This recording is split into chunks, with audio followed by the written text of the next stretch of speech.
दहशतगर्दी का मुकम्मल खात्मा करने के लिए मुसल्लह फौज और सिक्योरिटी इदारों की मुकम्मल हिमायत की जानी चाहिए। साबिक वज़ीर आज़म नवाज शरीफ का कहना है कि अदम इस्तेहकाम पैदा करने और बैरून मुल्क पाकिस्तान को बदनाम करने वाले अनासिर को दिलचस्पी नहीं है। 7 साल पहले जिन मसाइल पर काबू पा लिया गया था वो फिर संगीन बहरान बन चुके। दहशतगर्दी का मुकम्मल खात्मा करने के लिए मुसल्लह फौज और सिक्योरिटी इदारों की मुकम्मल हिमायत की जानी चाहिए। नवाज शरीफ से सेनेट में पार्लिमानी पार्टी लीडर इरफान सिद्दीकी ने मुलाकात की, जिसमें सियासी सूरत पर बातचीत की गई।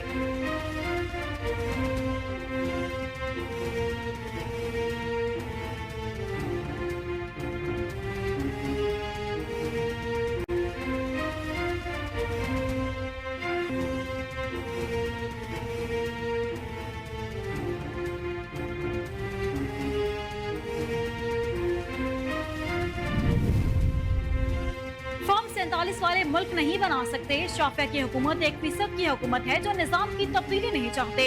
साबिक वज़ीर आज़म शाहिद खान अब्बासी अवाम पाकिस्तान पार्टी की इफ्ताही तकरीब से खिताब। आज हमें अपने इक़्तिदार की परवाह है, मुल्क की नहीं। पाकिस्तान में जमातें मखसूस मकासद के लिए बनती रही। हमने अभी किसी पार्टी में शमूलियत की दावत नहीं दी। इलेक्टेबल सियासत का हिस्सा है, लेकिन हर इलेक्टेबल काबिल कबूल नहीं। शाहिद खान अब्बासी का कहना था कि जिस सियासतदान की शहरत ठीक नहीं वो अवाम पाकिस्तान जमात का हिस्सा नहीं बनेगा। हम हर अच्छे वक्त में एक जमात का हिस्सा रहे। अगर सियासत सिर्फ इक़्तिदार के लिए ही हो तो इसका हिस्सा नहीं रह सकते। फॉर्म 47 वाले मुल्क नहीं बना सकते। हर कोई पूछता है कि क्या आपके साथ एस्टेब्लिशमेंट है। हर कोई सोचता है कि एस्टेब्लिशमेंट के बगैर सियासी जमात नाकाम है। जिन पार्टीज को एस्टेब्लिशमेंट ने बनाया वही लोग ऐसा सोचते हैं।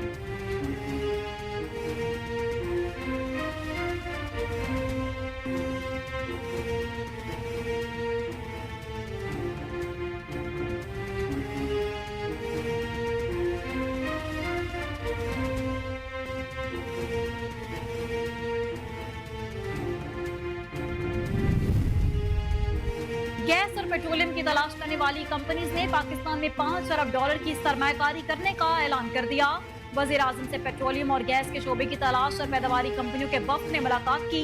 शहबाज शरीफ ने कंपनीज को ऑफशोर ज़खायर ढूंढने की दावत दे दी। इजलास में पेट्रोलियम गैस की तलाश और पैदावारी कंपनीज के वफ्द ने पाकिस्तान में $5 अरब सरमायाकारी करने का ऐलान करते हुए कहा कि आप पहले वज़ीर आज़म हैं जो संजीदगी से इस शोबे पर तवज्जो दे रहे हैं। वज़ीर आज़म को ब्रीफिंग में बताया गया कि 3 साल में पेट्रोलियम और गैस की तलाश के लिए पाकिस्तान में 240 जगह खुदाई की गई। इस वक्त में वज़ीर आज़म ने कहा कि पाकिस्तान में मकामी सतह पर तेल और गैस के ज़खायर की तलाश अव्वलीन तरजीह है।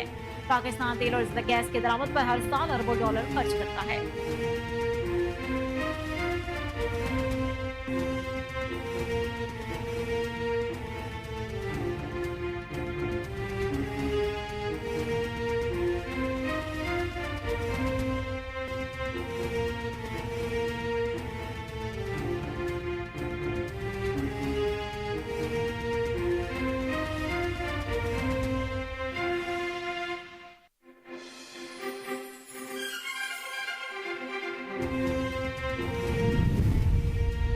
फ्लोर मिल्स एसोसिएशन ने विद होल्डिंग टैक्स मुस्तरद करते हुए 10 जुलाई से मुल्कगीर हड़ताल का ऐलान कर दिया। फ्लोर मिल्स एसोसिएशन की प्रेस कॉन्फ्रेंस में सेंट्रल चेयरमैन आसिम रजा समेत चारों सूबे के चेयरमैन और सैकड़ों फ्लोर मिल्स मालिकान ने शिरकत की। मुल्क भर के फ्लोर मिल्स ने मुश्तरका तौर पर विद होल्डिंग टैक्स मुस्तरद करने का ऐलान किया। आसिम रजा ने प्रेस कॉन्फ्रेंस करते हुए कहा कि विद होल्डिंग टैक्स खत्म न होने की सूरत में 10 जुलाई से मुल्कगीर हड़ताल करेंगे। FBR के with holding tax collection agent नहीं बनेंगे। टैक्स जमा करना हुकूमत का काम है, हमारा नहीं। फ्लोर मिल्स पहले से टैक्स नेट में हैं और टैक्स दे रहे हैं। FBR के नए टैक्स से आवाम के लिए आटा महंगा होगा। हुकूमत फौरी तौर पर टैक्स वापस ले। टैक्स वापस न हुआ तो 10 जुलाई से मुल्क भर के मिल्स बंद कर दी जाएंगी।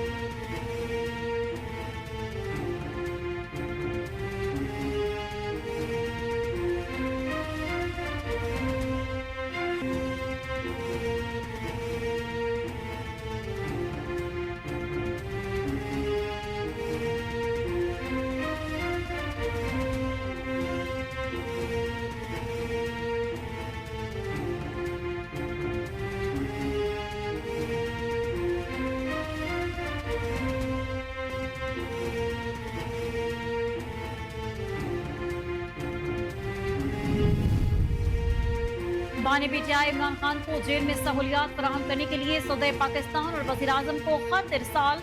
मरासना जुडिशल एक्टिविज्म पैनल के सरबराह अजहर सिद्दीक एडवोकेट ने इरसाल किया, जिसके वतन में कहा गया है कि बानी पीटीआई को जेल में कानून के मुताबिक सहूलियात फराहम नहीं की जा रही और इन्हें लोगों से मिलने नहीं दिया जाता। मरासिले के वतन में मजीद कहा गया कि बानी पीटीआई की मुलाकातों में क्यों रुकावट डाली जाती है। बानी पीटीआई को बुनियादी सहूलियात फराहम की जाए, उन्हें जेल में सहूलियात नहीं मिलेंगी तो आला अदालतों से रुजू करेंगे।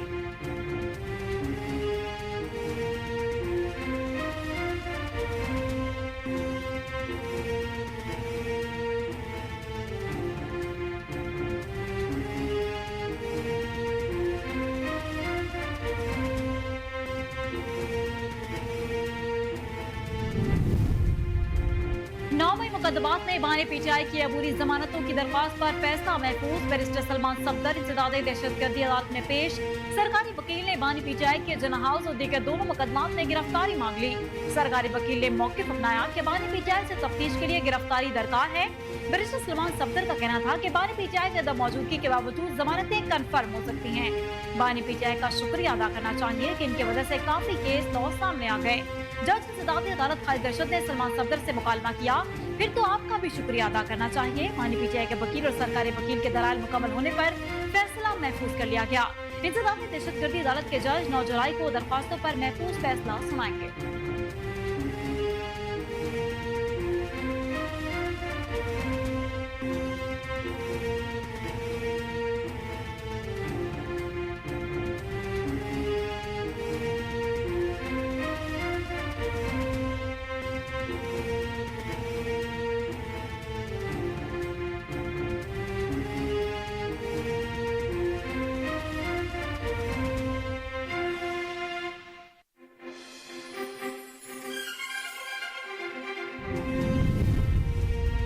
तहरीक इंसाफ ने तरनौल में होने वाला जलसा मुलतवी करने का ऐलान कर दिया। चेयरमैन तहरीक इंसाफ बैरिस्टर गौहर ने कहा कि यौम आशूर के बाद जलसा करेंगे। हमने हमेशा कानून का सहारा लिया है। कानून का सहारा लेते हुए आज हाई कोर्ट में पिटीशन दायर की। बानी के बगैर कोई सियासी अमल मुकम्मल नहीं हो सकता। साबिक स्पीकर कौमी असेंबली असद कैसर ने कहा, क्या इनसे मावरा ऑर्डर किस कानून के तहत दिया जाता है? हम यकीन रखते हैं कि मुल्क को आईन और कानून के तहत चलाया जाए। हम बानी पीटीआई से मशवरा लेंगे। अगर इस बार उन्होंने एनओसी नहीं दी तो हम निकलेंगे। हम मुल्क को कायद-ए-आज़म का पाकिस्तान बनाना चाहते हैं। टैक्स के बजट को किसी सूरत नहीं मानते। हम डटे हैं, न डरेंगे न पीछे हटेंगे। असद कैसर का कहना था कि हम किसी तौर पर डरे नहीं, आईनी और कानूनी जंग जारी रखेंगे। पीपल्स पार्टी अपना डबल स्टैंडर्ड्स खत्म करे।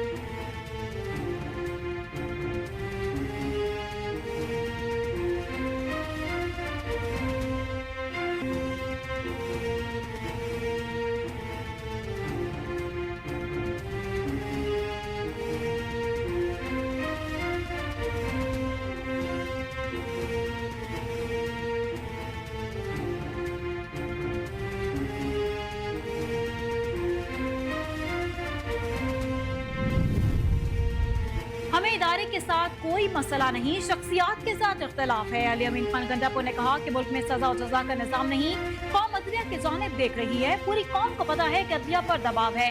अदलिया को कहा है कि आप पर दबाव है तो बताएं, कौम आपके साथ खड़ी होगी। जबकि चीफ जस्टिस हमारे खिलाफ केसेस में बेंचेस से अलहदा हो गए। एपेक्स कमेटी में बात उसमें इस्तेहकाम की हुई, ऑपरेशन की नहीं। मुल्क में कानून की बालादस्ती जरूरी है और आप सबसे पहले हमारा मैंडेट वापस किया जाए। अली अमीन खान गंडापुर ने कहा कि बानी पीटीआई के केसेस में कुछ नहीं निकला। इमरान खान कहते रहे कि मैं मुज़ाकरात के लिए तैयार हूँ, जाली केसेस वापस लें फिर मुज़ाकरात करेंगे। विफाक जो काम कर रहा है वो आईन और अदलिया के बिल्कुल खिलाफ है। हुकूमत बैसाखियों पर खड़ी है और मैंडेट इनके पास नहीं। अदलिया में फेयर ट्रायल हुआ तो सब सामने आ जाएगा।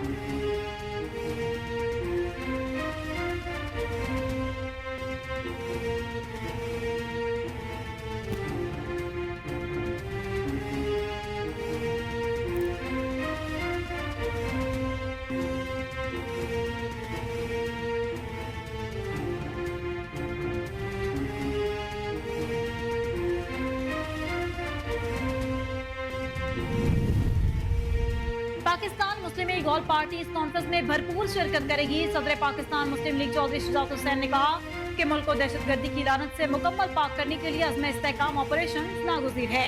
पाकिस्तान मुस्लिम लीग अज़्म इस्तेहकाम ऑपरेशन की मुकम्मल हिमायत करती है। क़याम अमन के लिए पाकिस्तान और अफगानिस्तान का रवाबित बढ़ाने की जरूरत है। इस मौका पर सूबाई वज़ीर सनअत व तजारत चौधरी शाफे हुसैन ने कहा कि दहशतगर्दी आलमी मसला है जिस पर मिलकर निपटना होगा। दहशतगर्दी के खिलाफ जंग इज्तिमाई काविशों से जीती जा सकती है। मुस्लिम लीग क़याम अमन की काविशों की भरपूर हिमायत करती है।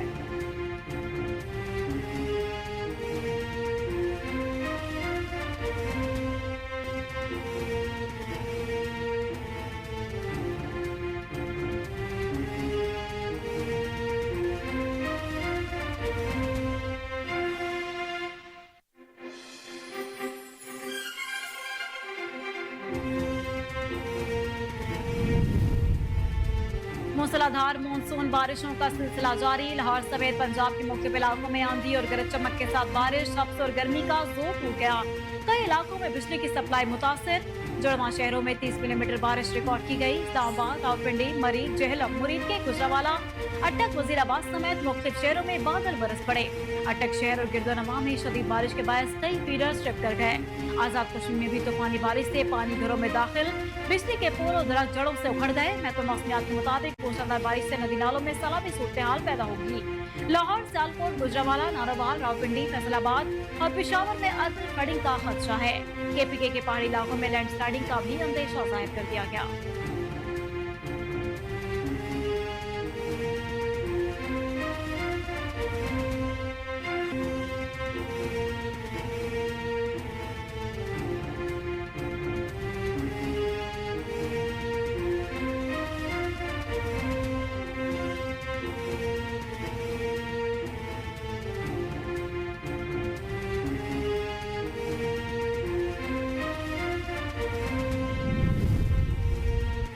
भारत मकबूजा कश्मीर में मजालिम ढा रहा है। मकबूजा कश्मीर में आज भी हुर्रियत रहनुमाओं को शहीद किया गया।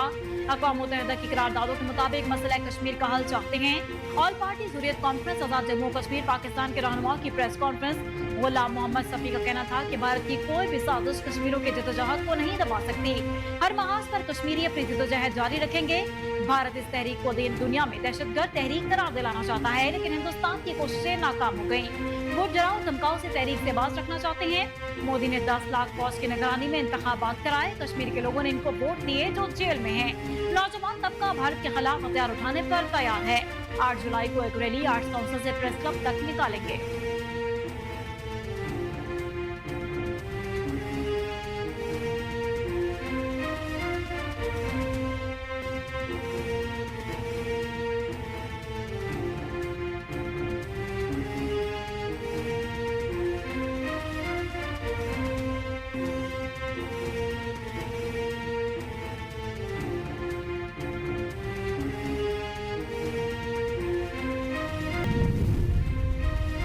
थाईलैंड में होने वाले प्रोफेशनल बाउट में पाकिस्तानी बॉक्सर शाहिर आफरीदी ने भारतीय बॉक्सर रविंद्र सोलंकी को शिकस्त दे दी। शाहिर ने तीसरे राउंड में भारतीय टीम को नॉकआउट किया। थाईलैंड में होने वाली प्रोफेशनल बॉक्सिंग के मुकाबले में पाकिस्तान के शाहिर आफरीदी और भारत के रविंद्र सोलंकी के दरमियान पहला राउंड इंतहाई दिलचस्प और सनसनीखेज रहा। दूसरे राउंड में शाहिर आफरीदी ने भारतीय बॉक्सर पर ताबड़तोड़ हमले करके पोजीशन मजबूत की। तीसरे राउंड के आखिरी मिनट में शाहिर आफरीदी ने भारतीय बॉक्सर को ऐसा मुक्का रसीद किया कि वो लड़खड़ा गए। रेफरी ने भारतीय बॉक्सर को नॉकआउट करार देकर पाकिस्तानी बॉक्सर को फातेह करार दिया। कामयाबी के साथ वो प्रोफेशनल मिडल वेट कैटेगरी के एशियन चैंपियन बन गए।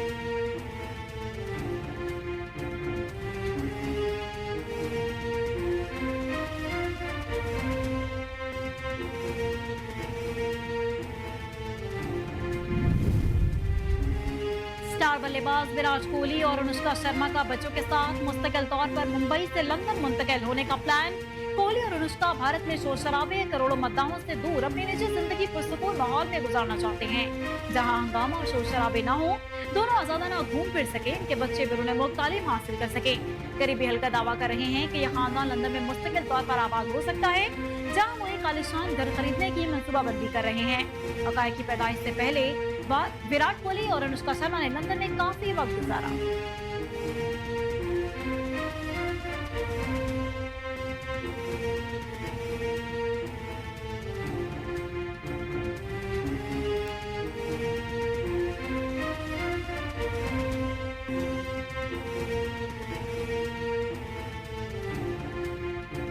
गिलगित बल्तिस्तान के जिला शगर में पाकिस्तानी खातून कोपेमा समीना बेग की तबीयत खराब हो गई, अस्पताल मुंतकिल।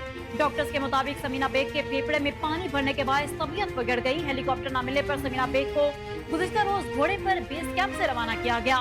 समीना केटू के मुहिम जोई के लिए बेस कैंप में मौजूद थी। गैर मुल्की डॉक्टर ने समीना बेग को स्कर्दू शिफ्ट करने का मशवरा दिया। वो आज रात स्कर्दू पहुंचेंगे।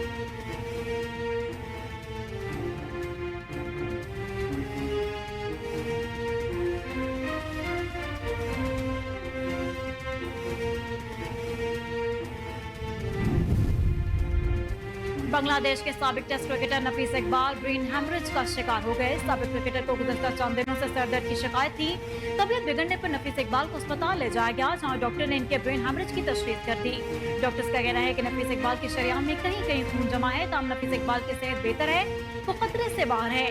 बांग्लादेशी क्रिकेटर बोर्ड के हुकाम के मुताबिक नफीस इकबाल का इलाज जारी है। इनको कुछ दिन में अस्पताल में ही रखा जाएगा।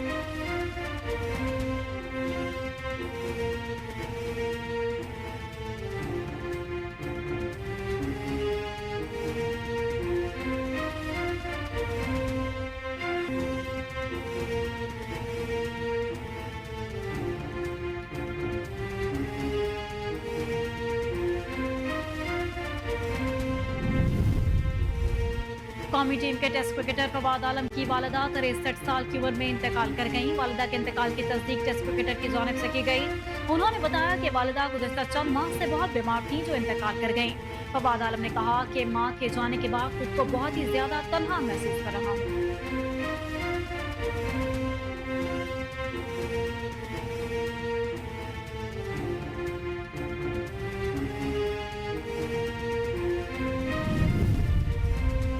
और पाकिस्तान की मशहूर शेफ नाहिद अंसारी इंतकाल कर गई। शेफ नाहिद अंसारी ने मुख्तलिफ मॉर्निंग शोज और कुकिंग शोज में खानों की तरकीब और टोटकों से अवाम के दिलों में घर कर दिया।